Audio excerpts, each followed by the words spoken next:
Internal Revenue Service IRS tax news. Don't forget, Social Security benefits may be taxable.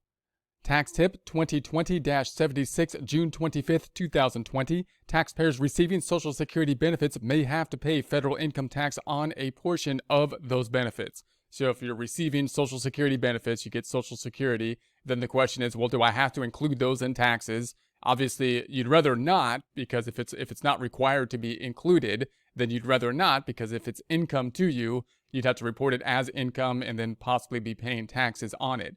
Now, it's a little bit complex with the Social Security benefits as to the portion of the Social Security benefits that may be taxable. So it's a little bit complex to do the tax planning with regards to the Social Security benefits. So you may want to look into that as you're doing your tax planning to consider if you're paid up on the taxes with regards to Social Security. Back to the text. Taxpayers receiving Social Security benefits may have to pay federal income tax on a portion of those benefits. Social Security benefits include monthly retirement, survivor, and disability benefits. They don't include supplemental security income payments, which aren't taxable.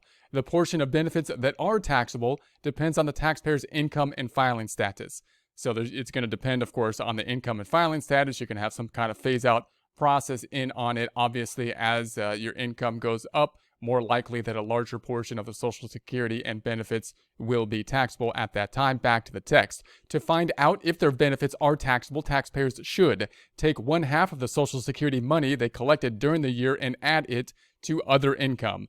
Other income includes pension, wages, interest, dividends, and capital gains. If they are single and the total comes to more than $25,000, then part of their Social Security benefits may be taxable. So there's basically your threshold to see if part of the Social Security benefits will be taxable at all, right? And then back to the text, if they are married filing jointly, they should take 1/2 of their Social Security plus 1/2 of their spouse's Social Security and add that to all their combined income. If that total is more than $32,000, then part of their Social Security may be taxable. So there's your threshold there to see if any of it is going to be taxable. Back to the text. 50% of taxpayers' benefits may be taxable if they are filing single head of household, or qualifying widow or widower with $25,000 to $34,000 income, married filing separately and lived apart from their spouse for all 2019 with $25,000 to $34,000 income, married filing jointly with $32,000 to $44,000 income.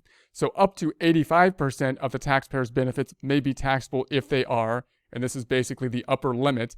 So if you have taxable income and whatnot over a threshold, then basically your Social Security portion could be taxed up to basically the limit of 85% of the Social Security benefits, the taxable Social Security benefits. So back to the text, up to 85% of the taxpayer's benefits may be taxable if they are filing single head of household or qualified widow or widower with more than $34,000 income, married filing jointly with more than $44,000 income, married filing separately and lived apart from their spouse for all of 2019 with more than $34,000 income, married filing separately and lived with their spouse at any time during 2019.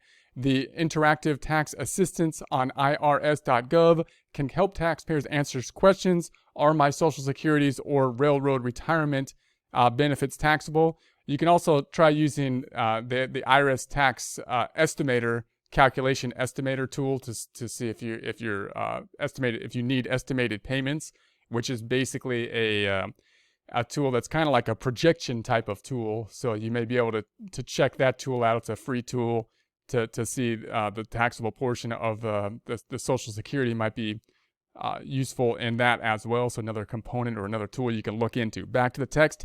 The tax filing deadline has been postponed to Wednesday, July 15, 2020. The IRS is processing tax returns, issuing refunds, and accepting payments. Taxpayers who mailed a tax return will experience a longer wait.